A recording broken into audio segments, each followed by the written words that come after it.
Hey everyone, welcome back to the 1.4 progression guide. There's quite a few things to do today, so we're gonna get straight into it. Now, I did play in between episodes, and I got a few items like the Hermes boots, a better cloud on a bowl, and a better regeneration band. I also got max health because I found a lot of life crystals.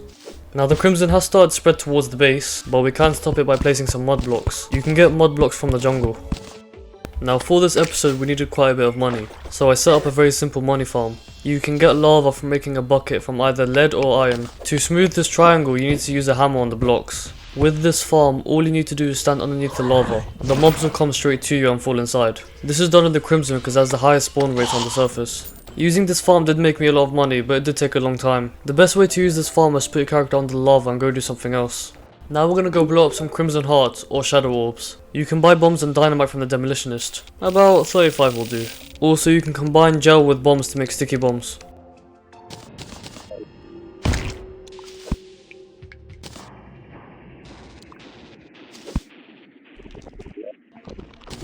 After you break a heart or orb, there's a chance the Goblin Army will invade every day at 12 AM. We need to beat this army so we can get a weapon called the Spiky Ball. We're going to use this against the second boss, which is going to be very effective. The Goblin Army isn't too difficult, but if you don't have good defense they can overwhelm you. If you want, you can stay on top of them so most of them can't attack you. If you're at a high position, the only people that can attack you is the Archer and the Summoner. The rest of this event is pretty easy, so I'm going to finish it off.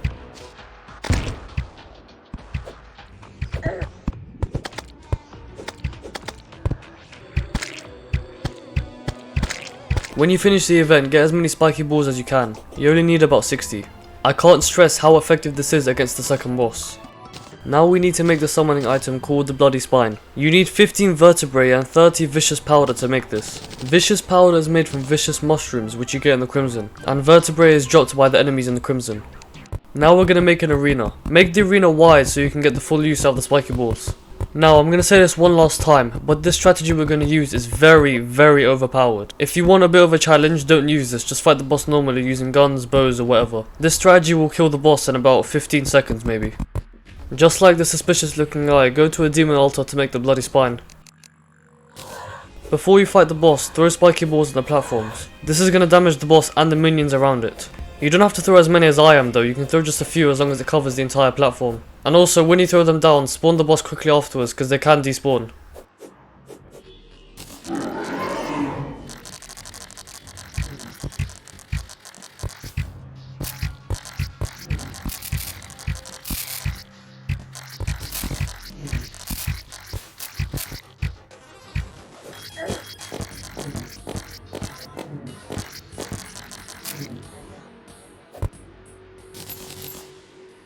Told you it was overpowered.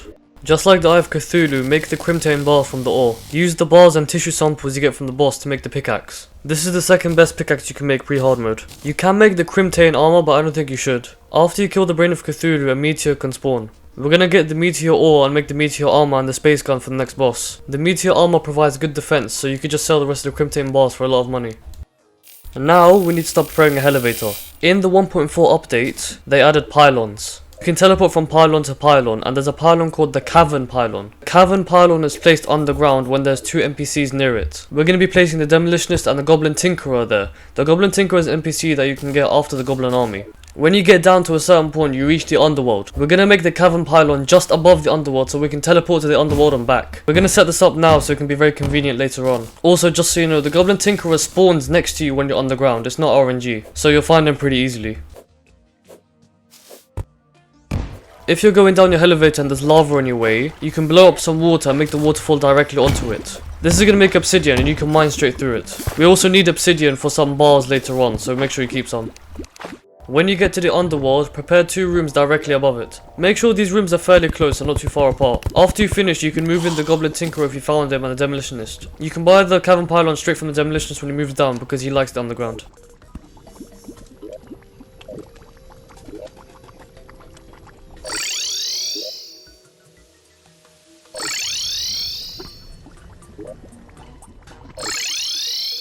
We're also going to prepare some rooms for the Desert Pylon. We're going to move the Gunslinger here and either the Dye Trader or the Clothier. You can get the Clothier NPC by being the next boss. After we set up these rooms, we're going to go for the Meteor. The Meteor spawned while I was doing the elevator. Before you go to the meteor, make an obsidian skull and equip it. The meteor will burn you if you stand on it, so the skull will protect you. You can make this from 20 obsidian. You used to be able to explode the meteor, but because of the new update you can't do that anymore. You can use the pickaxe you made from the Brain of Cthulhu to mine this ore. Get all of the meteor if you can, because you never know when you're gonna need it. Also, don't worry about the meteor head mobs. You can kill them pretty easily. When you get back from the meteor, use the furnace to smelt it into bars. Use the bars to make the armor and the space gun. The space gun is a magic weapon, however the armor gives you a set bonus. The bonus lets you use the space gun as much as you want without any cost. This makes it a really strong weapon.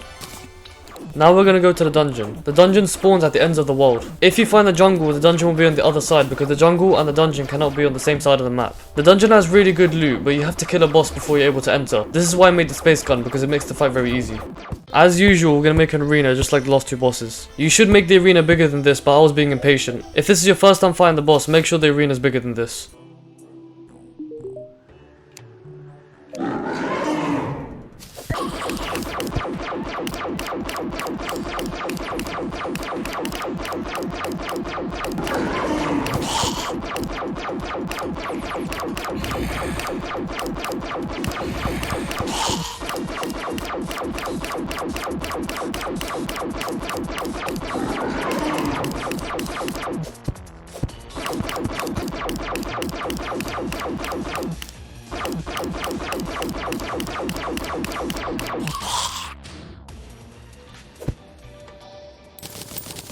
Now, we are going to explore the dungeon in the next episode, but I was lucky enough to find a key in the first chest. So I'm going to open the first golden chest and I will explore the rest later.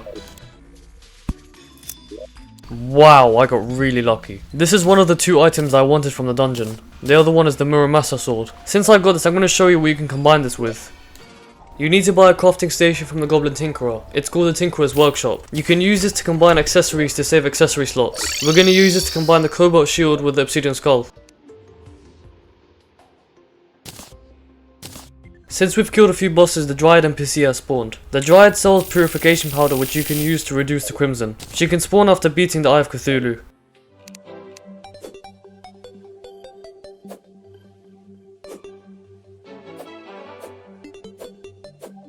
Since we beat Skeletron, the Clothier NPC has spawned. We can buy the Desert Pylon from the guns dealer and put it on the house. This way we have a very small pylon network set up. In the next episode, we're going to explore the dungeon, the jungle, we're going to fight the Queen Bee, and we're going to explore some Sky Islands. If you have any questions, please tell me in the comments and I'll happily answer them. Thank you for watching this episode and I'll see you next time. Take care.